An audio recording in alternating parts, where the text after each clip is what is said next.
자, 금요 예배에 기도에 참석하신 우리 모두들에게 하나님의 축복이 있기를 소원합니다. 제가 어떤 책을 하나 선물을 받았는데 그 책 제목이 아는 것보다 사는 것이 중요하다. 이 제목이 이거였습니다. 이것처럼 입술만 살아서 말만 하려 한 사람이 아니라 복음의 능력을 삶으로 살아내는 사람이 하나님께서 쓰임받는 사람이라는 것입니다. 정말로 맞는 말씀 아니겠어요? 삶으로 내가 살아낼 때에 그것이 능력이 되는 것이지 말씀을 아무리 들어도 꼼짝도 안 하고 내 삶에 아무 변화가 없으면 능력이 없다는 것입니다. 그러므로 하나님의 말씀이 우리 속에 들어와서 살아 움직여서 그 말씀이 우리 행실로 나타나면 반드시 하나님의 능력이 나타나게 될 줄 믿습니다. 이 밤에도 우리가 기도하는 것들도 기도함으로 세상에 나가서 하나님 말씀대로 행하고 살 때에 우리의 기도가 능력이 되고 힘이 되어질 줄 믿습니다. 이런 마음으로 오늘 말씀을 전하도록 하겠습니다. 누군가는 말하기를 인생은 믿도록 태어났다 이렇게 말을 했습니다. 사과나무는 사과나무 열매를 맺듯이 사람은 믿음의 열매를 맺고 사는 존재 이렇게 말했습니다. 인간은 인간을 만드신 창조주 하나님을 항상 믿고 의지할 수밖에 없는 존재로 만들어졌다는 것입니다. 하나님께서 인간을 만드실 때도 예배하기 위한, 하나님께서 경배받으시기 위한 사람으로 만들어졌다고 성경은 말하고 있습니다. 하등동물일수록 땅만 쳐다보고 살고 있습니다. 그 하등동물, 그 밑에 더 하등동물은 땅속에 기어다니는 그런 동물일 것입니다. 그러나 고등동물일수록 점점 고개를 들어서 하늘을 쳐다봅니다.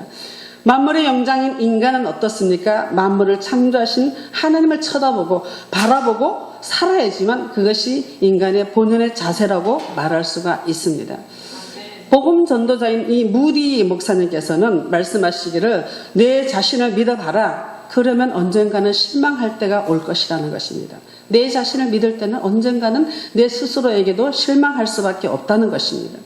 또한 가족이나 친구를 믿어봐라. 그러면 언젠가는 죽어서 이별할 때가 있을 것이다. 맞는 말이죠. 그리고 또 돈이나 명예를 한번 믿어봐라. 그러면 언젠가는 그 돈과 명예가 사라질 날이 올 것이라는 것이에요. 그렇지만 주 예수를 믿으면 영원한 생명을 얻고 후회할 일이 없을 것이다. 이 목사님은 이렇게 말씀해 주셨어요. 정말 예수님을 믿어야지만 후회할 일이 없고 예수님을 믿어야지만 우리의 길이 형통해지는 줄 믿습니다. 예수님은 우리의 영원한 주인이시고 나의 영원한 멘토가 되시는 것입니다. 인생에서 성공한 사람들을 유심히 이제 옆에서 살펴보면 그 옆에는 항상 누군가가 있더라고요. 정말 좋은 김연아 같은 선수 밑에는 정말 헌신한 어머니가 있었습니다. 그 사람 곁에서 인격과 또 신앙적으로 또 지혜와 지식으로 믿음과 사랑으로 가르쳐주고 조언해주고 격려해주고 또 넘어질 때는 붙들어주고 또 필요할 때는 물질적으로 도움을 주는 그런 손길이 있었다는 것이에요. 그렇지만 그 사랑이 부모이거나 형제 자매이거나 스승이거나 친구도 될 수도 있고 내 이웃이 될 수도 있습니다. 성공한 사람들 곁에는 항상 이런 사람들의 손길이 있었습니다. 그냥 성공되는 것이 아니었었어요. 제가 어느 날 보니까 옛날에 이런 얘기가 있었어요. 대학교 대학 다니면서 이 배지 달고 있는 걸 굉장히 의수되는 그런 때가 있었어요. 그래서 막 배지를 달고 이렇게 막 공장 같은 데 가면 막 다니고 이랬잖아요. 그랬을 때 의시되고 그랬을 때 공장 다니는 그 공장 사람들이 굉장히 부러워했었어요. 그래서 제가 한번 이런 생각을 해보게 됐었어요. 만약에 공장 다니고 밑에서 일하는 사람이 없으면 너 같은 사람은 없을 것이다. 응? 그런 사람이 있으니까 너 같은 사람이 있는 것이지 네가 그렇게 뽐내고 나댈 일이 아니라고 저는 한번 그렇게 생각을 해봤습니다. 사랑의 손길이 없으면 그 성공한 사람이 있었겠습니까? 성공한 사람 밑에는 항상 보면 새벽에 일찍 깨어서 기도를 하고 공을 들이는 그런 손길이 늘 있었다는 것입니다. 반면에 반대로 생각해보면 실패한 사람들은 어떻습니까? 그 곁에는 정말 아무도 없습니다. 사랑의 손길들이 너무도 없고 관심을 주는 사람이 없다는 것입니다. 다른 사람의 인생을 성공으로 이끌어주고 바르게 세워주는 이런 사람, 신앙적으로, 인격적으로, 관계로, 또 물질적으로 도우고 또 격려해주고 세워주고 이런 사람들을 멘토라고 얘기하고 있습니다. 우리 살아가면서 저도 마찬가지 우리 이 자리에 있는 우리 성도들도 마찬가지로 신앙의 멘토가 다 있고 인생의 멘토가 다 있을 줄 믿습니다. 가장 먼저는 우리 부모님이 인생의 멘토가 되는 것입니다. 우리 부모님은 누구보다도 내가 옳은 길로 바르게 커가기를 바라는 사람 중에 한 사람이죠. 그처럼 우리 멘토를 누구를 만나느냐에 따라서 우리 인생이 달라지는 경우도 있습니다. 우리 학생들은 어떻습니까? 좋은 선생님들을 만나야 돼요. 또 운동선수들은 좋은 코치를 만나야 돼요. 이번에 말씀이 굉장히 많았죠. 정말 정직하고 신실한 좋은 기술이 있고 또 실력을 갖춘 그런 코치를 만나면 그 배우는 사람도 얼마나 그야말로 기술이 상승하고 그 마음속의 인격이 다져지겠습니까? 이처럼 멘토가 중요하다는 것입니다. 그렇지만 우리의 멘토는 누굽니까? 예수 그리스도십니다. 예수 그리스도께서 말씀하시기를 내가 길이요 진리요 생명이라고 말씀하시면서 나를 보고 따라오고 나로 말미암지 않고는 하나님께로 올 자가 없으니 이제 나를 보고 길과 진리요 생명이신 주님을 따라오라는 이 말씀하셨습니다. 이런 멘토가 우리 예수님이신 것입니다. 그러므로 오늘 본문에도 보면 두 소경 이야기가 나옵니다. 두 소경의 눈을 번쩍 뜬 이런 기적의 사건인 것이죠. 우리 두 눈이 밝은 것에 대해서 우리 감사해 본 적이 있습니까? 눈이 밝은 것에 대해서? 없죠. 이 나이지리아의 속담에 외눈박이는 소경을 만났을 때 비로소 하나님께 감사한다는 말이 있습니다. 외눈박이가 눈이 하나 있을 때는 둘 가진 사람을 얼마나 부러워했겠어요. 부러워하면서 불평도 하고 부러워하면서 그 사람을 시기하기도 하고 이랬지만 외눈박이가 두 눈을 못 쓰는 소경을 만났을 때 드디어 하나님께 감사했다는 것 아니겠어요? 자, 이거 보면요, 우리가 좋은 사람을 비교하기보다 나보다 잘못된 사람을 비교해서 내가 상승시키는 게 훨씬 빠르다는 것이에요. 자, 사람이 잘못하고 있으면 나는 저렇게 하지 말아야지. 이게 나를 고치는 일에 더 빠르다는 것이에요. 잘된 사람들을 보고 나도 저렇게 살아야지. 이거보다는 저 사람이 저렇게 살면 안 되는데 나는 저렇게 하지 말아야지. 나는 저렇게 안 할 거야. 이것이 훨씬 빨리 습득할 수 있다는 것입니다. 이 외눈박이가 자기가 눈 하나 있을 때는 감사한 줄 몰랐어요. 눈 하나 갖고도 다 사물을 볼 수가 있고 하나 갖고도 모든 일을 다 할 수가 있었지만 이 외눈박이는 감사할 줄 몰랐어요. 그렇지만 두 눈을 다 못 쓰는 소경을 만났을 때 어떻습니까? 감사해야 되겠죠. 당연히 감사가 저절로 나오는 거예요. 나보다 더 못한 저 두 눈 가진 눈이 없는 소경을 보고 어떻게 감사를 안 할 수 있겠어요? 감사가 저절로 나오는 것입니다. 우리 속담에도 이런 얘기가 있죠. 눈이 보배다 이런 얘기가 있죠. 눈이 보배다. 우리 몸이 1000냥이면 눈은 900냥이라 이렇게 얘기하잖아요. 눈이 그만큼 우리 신체에 많은 비중을 차지하고 있기 때문에 이 오늘 소경 이야기를 통해서 한번 우리 교훈해 보도록 하겠습니다. 오늘 본문에 나오는 맹인 이 소경은 두 사람은 병이 진행된 상태가 아니었습니다. 보니까 병이 이미 눈이 어두워져 아무것도 볼 수 있는 상태라는 것을 알 수가 있습니다. 완전한 맹인들이었습니다. 이제는 희망이 없는 그런 맹인들이었습니다. 이 정도 되면 사람들은 어떻습니까? 다 포기하죠. 이대로 살다가 이대로 그냥 안 보고 있다가 나는 죽을 거야. 또 눈 안 보이는 소경을 바라보고 저 사람 참 안 됐다. 어떻게 다른 것 같으면 고칠 수가 있는 것이지만 어떻게 소경이 아무것도 안 보이고 저 인생을 저렇게 살아야지 되는구나. 이렇게 체념하라고 말할 것입니다. 사람마다 일에 대한 기대가 희망이 오늘 있습니다. 아들에 대한 기대가 있는가 하면 우리 딸이 뭐가 될까, 우리 은지가 나중에 뭐가 될까 하는 그런 기대가 있어요. 그리고 우리 아들이 잘생겼으면 우리 아들이 잘생겼으니까 나중에 뭐가 될 것인가. 우리 자녀들을 볼 때 항상 그런 기대를 하고 있습니다. 그리고 또 우리 가족들이 모여서 우리 가족은 예수 믿고 하나님께서 이렇게 축복을 하셨으니까 우리 가족을 위해서 하나님께서 이런 문을 열어주실 거야. 이제 우리 가족들에 대한 기대가 엄청 큽니다. 우리 사회에도 역시 마찬가지죠. 우리 대학생들이 이제 우리 민호도 배울 거 다 배우고 이제 수양을 다 갖추고 나면 직장생활을 해야지 되는 것이에요. 이제 직장에 가면 나는 어떻게 할 것이다. 직장에 가면 나는 어떻게 해서 사회생활을 하고 어떻게 해서 성공하며 살아갈 것이다. 이런 다 기대치가 있는 것입니다. 그러나 이 두 맹인의 처치를 보면 어떻습니까? 기대할 수 없는 형편이에요. 이들을 향해서 기대를 걸지 않습니다. 사람들은 언젠가 시력을 회복할 것이다. 이렇게 누가 아무도 이 두 맹인을 보고 기대하지도 않습니다. 이 두 맹인이 예수님을 만나 이렇게 들었습니다. 너희 믿음대로 되라 하심이 그들의 눈이 밝아진지라. 이렇게 성경은 말하고 있죠. 횡재한 거죠. 완전히 앉아있다가 떡이 생긴 거고, 그야말로 그냥 모래알 건지다가 보석 건진 거예요. 완전히 횡재한 것이에요. 자, 이처럼 하나님 안에서, 예수 그리스도 안에서는 이런 기적 같은 일이 일어날 수가 있는 것입니다. 이것이 이 맹인의 기도를 통해서 우리가 교훈해 볼 수가 있는 것입니다. 오늘 27절 말씀 한번 읽어볼까요? 다 같이.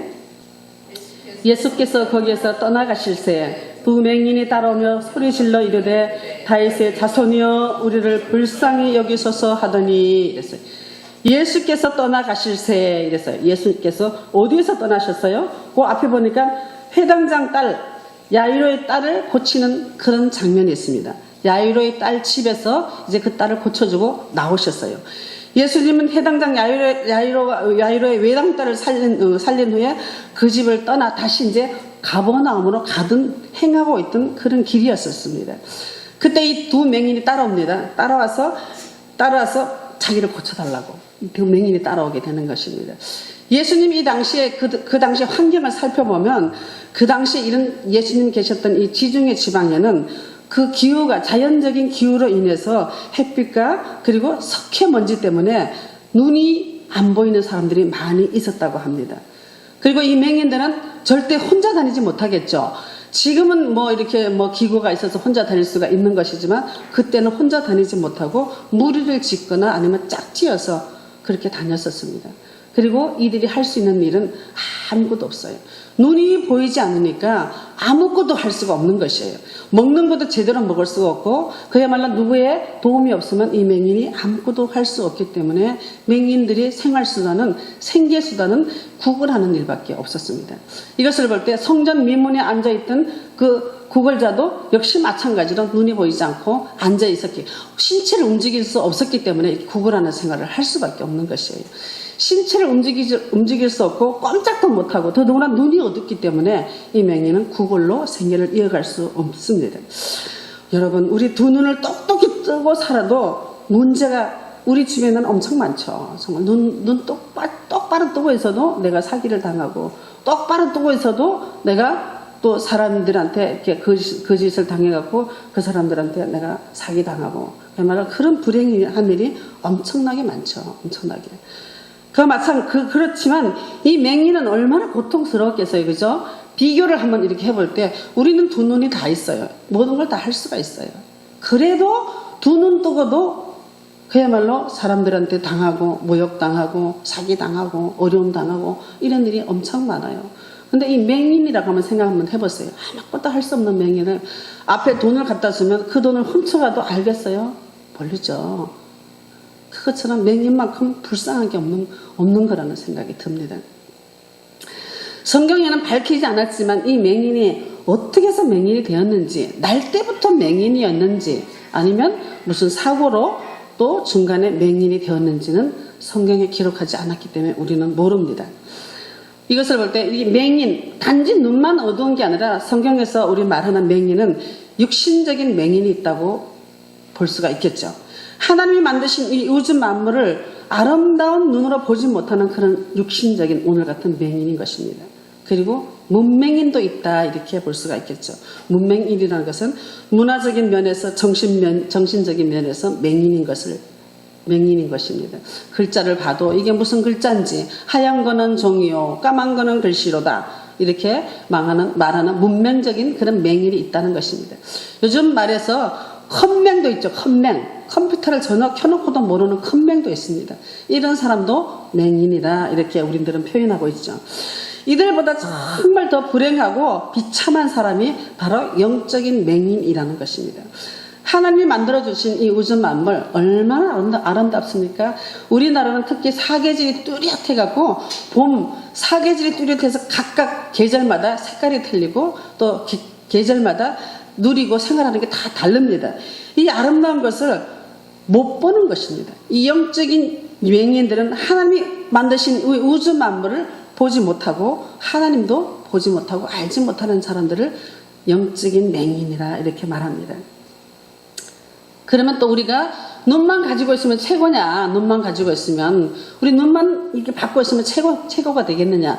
이 성경은 뭐라고 말하는지 눈이 없으면 차라리 좋겠다는 이런 눈도 있습니다. 이런 눈을 교만한 눈이라고 이렇게 얘기합니다. 시편 18편 27절에 보면 주께서 공고한 백성을 구원하시고 교만한 눈은 낮추시리라. 차라리 눈이 없으면요 이 사람이 교만하지 않았을 거예요. 그렇지만 눈이 있기 때문에 교만하다는 것이에요. 이런 교만한 눈은 우리가 없어야 될 줄 믿습니다.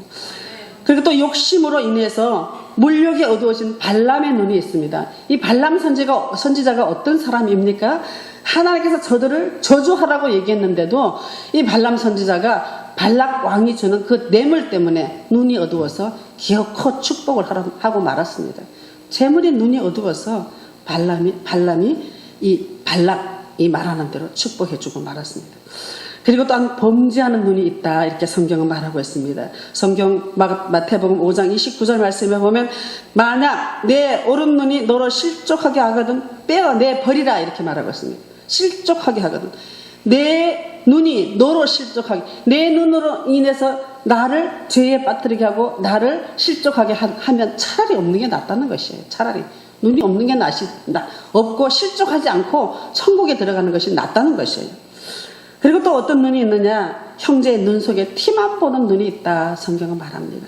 마태복음 7장 3절 말씀에도 보면 어찌하여 형제의 눈 속에 있는 티를 보고 내 눈 속에 있는 뭐를 못 봐? 들보를 보지 못한다고 이렇게 말씀하셨습니다. 자, 형제의 눈에 티만 보는 눈이 어떻습니까? 말만 하면 트집 잡고 좋은 것도 나쁘게 보고 또 황홀한 것도 비참하게 보고 사람이 아름다운 것도 그야말로 못생긴 걸로 보고 이런 눈이 바로 형제의 눈에 티만 보는 눈이라 이렇게 말하고 있습니다. 성경은 말하기를 차라리 이런 눈은 빼버리고 한 눈만 가지고 천국 가는 것이 더 옳다 이렇게 말하고 있습니다. 자, 눈이 꼭 필요한 사람이 있는가 하면 이렇게 없어도 되는 눈이 있다고 성경은 가르치고 있습니다. 오늘 27절 말씀에 보면 두 소경의 믿음을 잘 말해주고 있습니다. 하나님의 기적은 믿음을 통해서 나타납니다. 아무나 하나님을 만날 수 있는 것이 아니죠. 아무나 하나님의 축복을 받을 수 있는 것도 아닙니다. 믿음을 가진 자라야지 믿음의 역사가 일어납니다. 두 맹인이 따라오며 소리질러 이르되 다윗의 자손이여 우리를 불쌍히 여기소서 이렇게 기도하고 있습니다. 그런데 이 믿음이 우리들에게 준 하나님 주신 이 믿음이 나만 소유할 수 있는 것이에요. 내가 하나님께 구해야지 되는 것이지 나 대신 누가 구해줘서 내 믿음이 자라는 것이 아니라는 것입니다. 내 아내가 예수 잘 믿는다고 내 남편이 천국 가는 것이 아니고 내 아내가 그야말로 내 남편이 예수 잘 믿는다고 해서 내 자녀가 천국 가는 것이 아니라는 것입니다. 저절로 믿게 되는 것은 절대로 아니라 믿음은 내가 가져야지 되고 내가 확신해야지 된다는 것입니다. 이런 고통 속에 있는 사람을 누가 나를 고통 속에서 건져주리라 생각하고 우리는 가만 앉아있으면 절대로 낫지가 않습니다. 절대로 고통은 그냥 그대로 있고 점점점 과중될 수밖에 없는 것이죠. 그렇지만 이 고통 속에 있는 사람은 어떻습니까? 내가 이 고통에서 벗어나려고 정말 매달려야지 되는 것이에요. 무슨 수를 써서라도 나는 낫고야 말겠어. 무슨 수를 써서라도 나는 하나님께 응답받아 이것을 고통을 나는 헤어나고 말겠어 하는 이런 노력이 있어야지만 그 고통에서 벗어날 수가 있다는 것입니다. 오늘 이 두 맹인의 믿음을 오늘 살펴보도록 하겠습니다.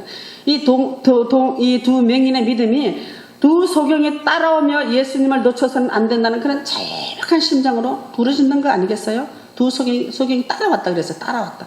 소경이 눈이 안 보이는데 어떻게 따라가겠어요? 더듬더듬해서 그야말로 내가 예수님만 안 하면 안 된다. 나는 저분을 만나야지 눈을 뜨지 저분을 만나지만 안 된다는 이런 절박한 심정으로 따라가지 않았겠어요?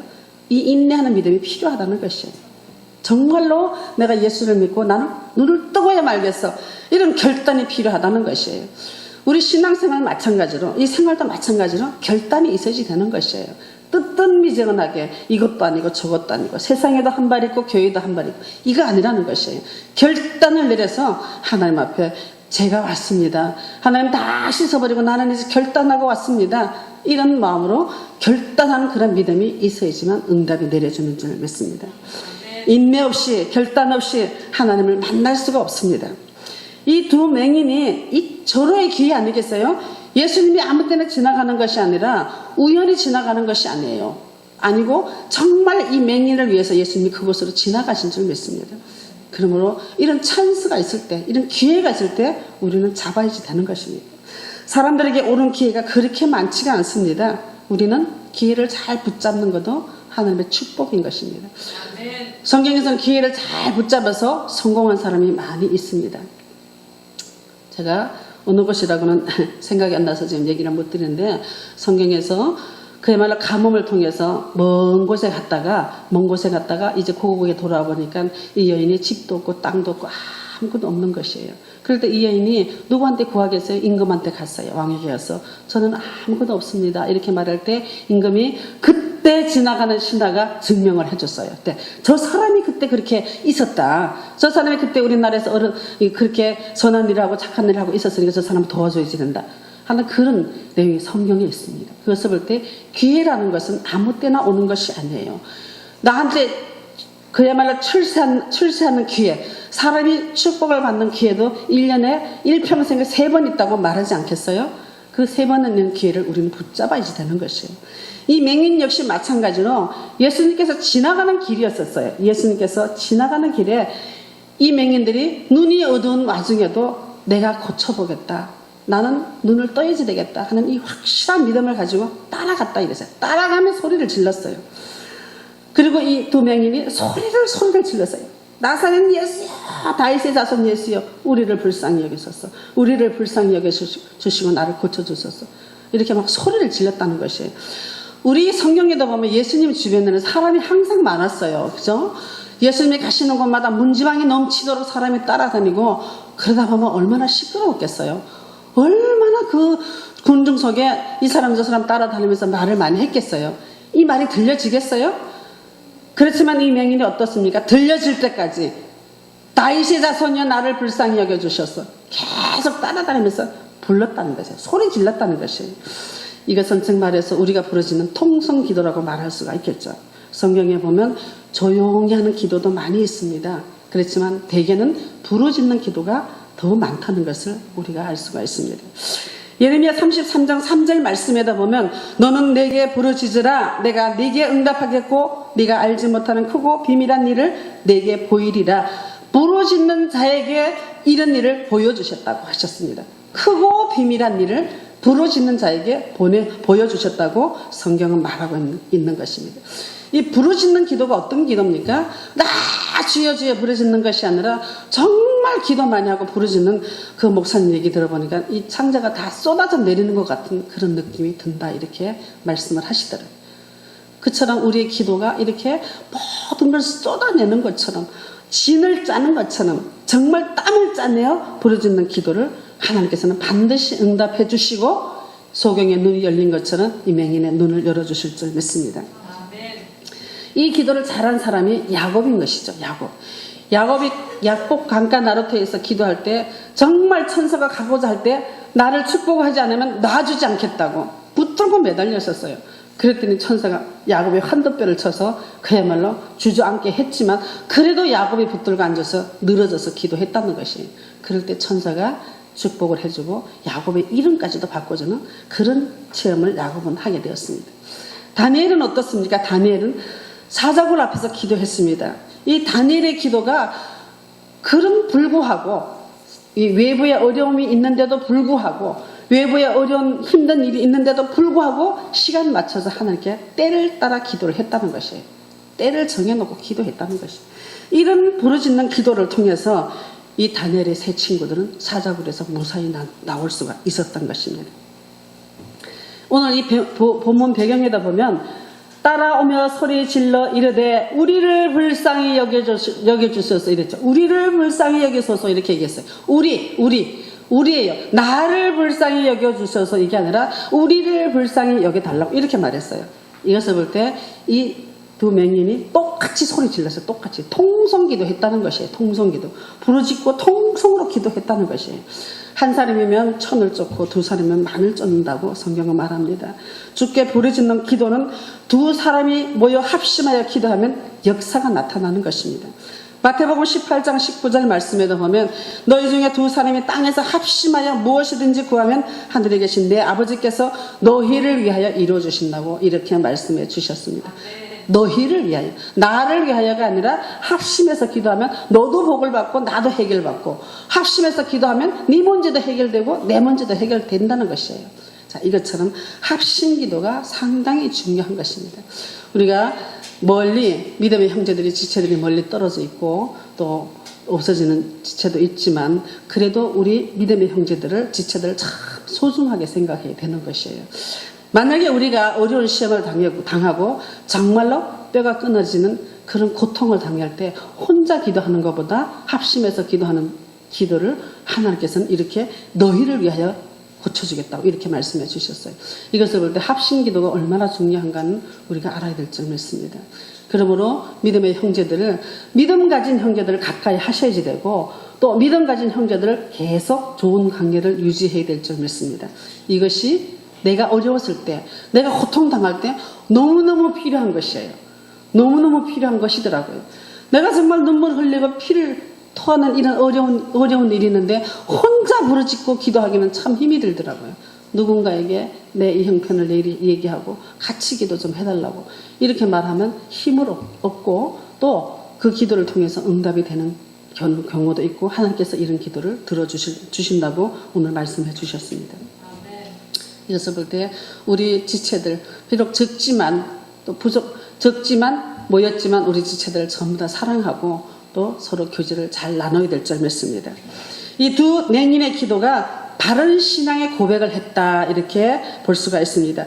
다윗의 자손이요 이렇게 했어요. 두 맹인이 다윗이 누구며 본 것도 없고 들은 것도 없습니다. 오직 이 예수님, 오늘 예수님을 따라서 눈을 뜨고자 따라놓은 이 두 맹인이 다윗의 자손이요 이렇게 하고 고백을 하고 있습니다. 이 유대인들이 예수를 다윗의 자손이라고 고백하는 것은 굉장히 위험한 일이에요. 목숨을 내놓고 하는 그런 부르짖음인 것입니다. 그때 당시에는 이 유대 민족들이, 유대 사람들이 예수님을 다윗의 자손이라든지 아니면 메시아라든지 또 아니면 다시 오실 구주라든지 이렇게 표현을 하면 그때는 굉장히 불이익을 당하게 돼 있어요. 심지어는 그 조직에서 추방당하는 경우도 있었습니다. 그렇지만 거기에 개의하지 않고 이 두 맹인은 어땠습니까? 다윗의 자손이야 이러면서 소리 질렀다는 것이에요. 제가 소리가 약해서 그랬지 다윗의 자손이야 부르질 때 그 속에서 창자까지 튀어나올 정도로 그야말로 부르짖지 않았겠어요? 예수님은 메시아다. 예수님은 하나님의 아들이다. 다윗의 자손으로 온 메시아다. 이렇게 부르짖었을 거예요. 이런 확신이 있었기 때문에 이 두 맹인은 그렇게 부르짖게 된 것입니다. 이 상황에서 이 소경들이 다윗의 자손이라고 이렇게 소리 지르는 것은 이미 1차적인 눈 뜨는 거는 고사하고, 내 눈 뜨는 거는 고사하고 다윗의 자손이 저분이라는 것을 확신을 주기 위한 것이었다는 것입니다. 누구든지 그 가운데서는 다윗의 자손 예수 그리스도를 말하는 사람이 아무도 없었어요. 그렇지만 이 두 맹인은 다윗의 자손이다, 예수 그리스도가 메시아다 이렇게 부르짖는 것을 볼 수가 있습니다. 이러므로 우리 믿음은 바른 신앙 고백이 있어야 될 줄 믿습니다. 우리가 마음에 믿어 의에 이르고 입으로 시인하여 구원에 이른다 하는 것처럼 우리가 바른 신앙 안에 있어야지만 내 마음에 하나님이 믿어지고 또 믿어지니까 내 입술로 고백해서 구원에까지 이룰 수 있다는 것입니다. 그리고 이 두 소경은 우리를 불쌍히 여겨주셔서 이렇게 말했습니다. 자, 인간들이 주는 그런 자비는 한계가 있어요. 인간들이 내가 저 사람이 불쌍하다고 저 사람이 가난하다고 내가 보태주는 건 끝이 있어요. 언젠가는 돌아서게 돼 있고 언젠가는 끝이 있는 것이에요. 무한정 갖다주고 무한정 해주는 건 없어요.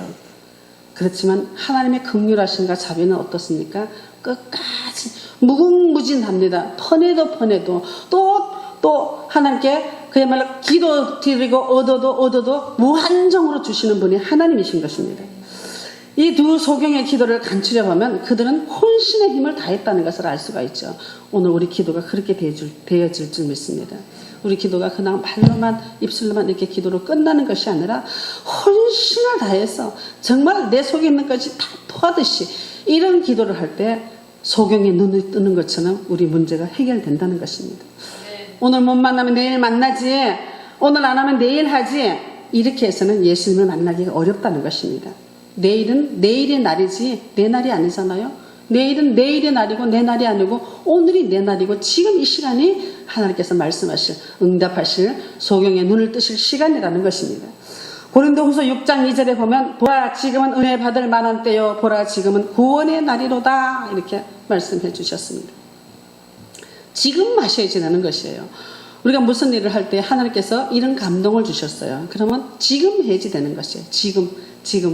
지금 이 자리에서 해야지 되는 것이고, 내가 문제가 있을 때 지금 하나님께 기도 드리는 것이고, 내가 하나님께 감사할 때 지금 해야지 되는 것이지 내일 하겠다, 다음날 하겠다, 그건 내 날이 아니에요. 내일의 날이고 다음 날의 날이지 내 날이 아니라는 것입니다. 이것을 볼 때 믿음은 어떤 믿음은 다윗의 자손이여 불쌍히 여겨달라고 이렇게 외쳤을 때 예수님께서 묵묵부담 아무 말 없이 집으로 들어가셨다고 성경은 말하죠. 집에 들어가심에 맹인들이 그에게 나오거늘 그를 불쌍히 여기소서, 이렇게 했더니 28절 말씀에 뭐라고 했습니까? 예수께서 집에 들어가심에 맹인들이 그에게 나오거늘 이랬어요. 예수님께서 그 자리에서 딱 고쳐주시면 얼마나 좋겠어요. 그 자리에서 눈을 만지든지 아니면 뭐 눈을 비비든지 이래서 그 자리에서 들어주시면 좋겠는데, 예수님께서 집에 들어가셨어요. 집에. 거기까지 이 맹인들이 따라갔다는 것이에요. 자, 이 하나님께서는, 예수님께서는 우리들에게 문제 해결을 즉석 주는 것도 있지만 즉석 주지 않고 반드시 제어 장치를 둬서 한치 물러났다가 주시는 경우도 있다는 것을 우리는 알아야 될 줄 믿습니다. 예수님이 아무 말 없이 한 집으로 가신 겁니다. 이 맹인들이 부르짖고 막 고쳐달라고 하는데 얼마나 자존심 상했겠어요? 자존심 상해요. 기분이 안 좋습니다. 그래도 이 소경이 예수님께 부르짖고 간구했더니 예수님께서 말씀하시기를 너희가 능히 이 일을 할 줄을 믿느냐? 이렇게 물어봤어요. 내가 너에게 눈을 뜨게 할 수 있느냐? 내가 너의 눈을 뜨게 할 수 있겠니? 이렇게 물었다는 것이에요. 그랬을 때 이들이 능히 반드시 그렇게 할 줄 믿습니다, 이렇게 단정적으로 얘기했습니다. 이것을 볼 때 두 소경은 이미 예수님이 그 마음속에 들어와 있었고 이미 예수로 말미암아 나는 눈을 뜰 것이라는 그런 믿음의 확신이 있었다는 것입니다. 자, 이것을 볼 때 우리가 기도해서 문제 해결이 안 됐을 때도 우리 앞에 장애물이 혹여 있다 하더라도 이걸로 인해서 주저앉아서는 안 된다는 것이에요. 절대로 안 되고 이것을 뛰어넘을 수 있는 기도가 이 밤에 있어야 될 줄 믿습니다. 예수님께서는 말씀하시기를 항상 기도하고 낭망치 말아야 될 것을 이렇게 가르쳐주고 있습니다.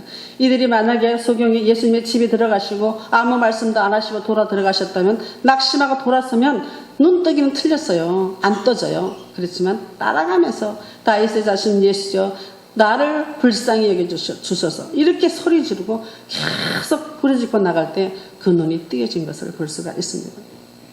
그럴 때 예수님께서는 어땠습니까? 너희 믿음대로 되라 이렇게 선언해 주셨습니다. 29절 말씀에 보면 예수께서 그들의 눈을 만지시며 이르시되 너희 믿음대로 되라 이렇게 말씀하셨어요. 이 두 소경의 믿음이 어떤 믿음입니까? 너희가 능히 내가 너를 고칠 줄 믿느냐? 이렇게 말했을 때 소경이 능히 그렇게 하실 분입니다. 이미 믿었다는 것이에요. 이미 나는 눈을 예수로 말미암아 떠줬습니다. 이랬을 때 너희 믿음대로 되라 이렇게 말씀해 주셨어요. 자, 우리가 문제 있을 때 해결받지 못하는 것은 우리가 믿음이 없기 때문에 해결받지 못하는 것입니다. 문제는 내 자신이죠. 내 자신. 내 신앙이 병든 것이 문제이지 내 마음이 교만한 것이 문제이고 내 마음이 하나님을 믿지 않는 것이 문제이라는 것입니다. 내 마음이 순수하지 않고 예수님을 의심하기 때문에 문제 해결을 받을 수가 없다는 것입니다. 그러므로 우리는 믿음을 붙잡아야 되는 것입니다. 하나님께서는 믿음이 있는 자를 기뻐하신다고 말씀해 주셨습니다. 히브리서 11장 6절 말씀에 보면 믿음이 없이는 기쁘시게 못하나니 하나님께 나아가는 자는 반드시 그가 계신 것과 그가 자기를 찾는 자들에게 상 주시는 이심을 믿어야 된다고 말씀하셨습니다. 자, 이게 무슨 말씀입니까? 믿음이 없이는 믿음이 없으면 하나님이 기뻐하지 않으십니다. 그렇지만 내가 상 줄 것을 이미 믿었어요. 이미 믿은 사람들에게는 하나님께서 분명히 상을 주신다고 약속해 주셨어요. 자, 이처럼 우리가 어떻게 하느냐에 따라, 내가 어떻게 하느냐에 따라 하나님께서는 응답을 주시고 해결해 주신다는 것을 믿었으니 이제 이 밤에도 우리가 기도로 부르짖는 귀한 시간 되기를 축복합니다.